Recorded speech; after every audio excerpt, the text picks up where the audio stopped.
சிறுவயது காதல் தனக்கு நல்ல விஷயங்களை தரவில்லை என நடிகை தமன்னா மனம் திறந்து பேசியிருக்காங்க. இது குறித்து முழுமையான தகவல்களை இந்த தொகுப்பில் பார்க்கலாம். இந்திய திரையுலகின் முன்னணி நடிகைகளில் ஒருவராக வலம் வருவர் தான் தமன்னா. தமிழில் இவர் நடித்த ஜெயிலர் மற்றும் அரண்மனை 4 உள்ளிட்ட படங்கள் மாபெரும் வரவேற்பை பெற்றுச்சு.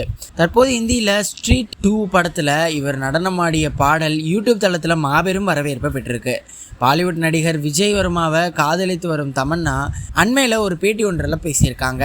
அதில் தனது சிறுவயது காதல் வாழ்க்கை மற்றும் காதல் உணர்வுகள் குறித்து தமன்னா மனம் திறந்து பேசியிருக்காங்க. உங்கள் அன்புக்குரியவரின் கேரக்டரை எந்த விதத்திலும் மாற்ற முயலாதீர்கள் என்றும், உங்கள் விருப்பத்திற்கு ஏற்றபடி ஒருவரை மாற்றுவது என்பது அவரை கட்டுப்படுத்துவது போன்றதும் என்றும் நடிகை தமன்னா தெரிவிச்சிருக்காங்க.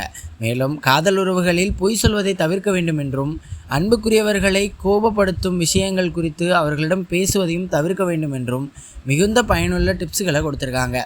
அதே போல் அன்புக்குரிய பெண் சொல்வதை காது கொடுத்து கேட்டாலே போதும், அவர்களுக்கு தீர்வுகள் கிடைக்கவில்லை என்றாலும் காது கொடுத்து கேட்கும் ஒரு ஆதரவு கிடைத்தாலே பெண்கள் பெரும்பாலும் நல்லபடியாக உணர்வார்கள் என்று கூறியுள்ள தமன்னா, எல்லா நேரங்களிலும் பெண்கள் உங்களிடம் தீர்வை தேடி வருவதில்லை என்றும், அவர்கள் சொல்வதை கேட்பதற்கு ஒரு நபர் தேவை என்பதை புரிந்து கொண்டு அவர்களிடம் பிரச்சனையை கேளுங்கள் என்றும் தற்போதைய காதலர்களுக்கு தமன்னா அறிவுரை சொல்லியிருக்காங்க.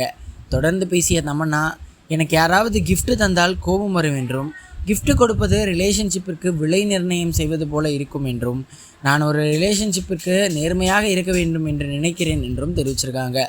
சிறு வயதில் தனக்கு ஏற்பட்ட ஹார்ட் பிரேக் குறித்து பகிர்ந்த தமன்னா, எனக்கு சிறு வயதில் 2 ஹார்ட் பிரேக் இருந்தது என்றும், அந்த 2 காதல் தோல்விகளிலிருந்து பல விஷயங்களை நான் கற்றுக்கொண்டேன் என்றும் தெரிவிச்சிருக்காங்க. முதல் காதல் தோல்வியின் போது அந்த நபருக்காக எல்லாவற்றையும் விட வேண்டுமா என்று யோசித்து வாழ்க்கையில் இன்னும் எவ்வளவோ விஷயங்கள் அனுபவிக்க வேண்டியிருக்கிறது என்று முடிவெடுத்ததாக தமன்னா தெரிவிச்சிருக்காங்க.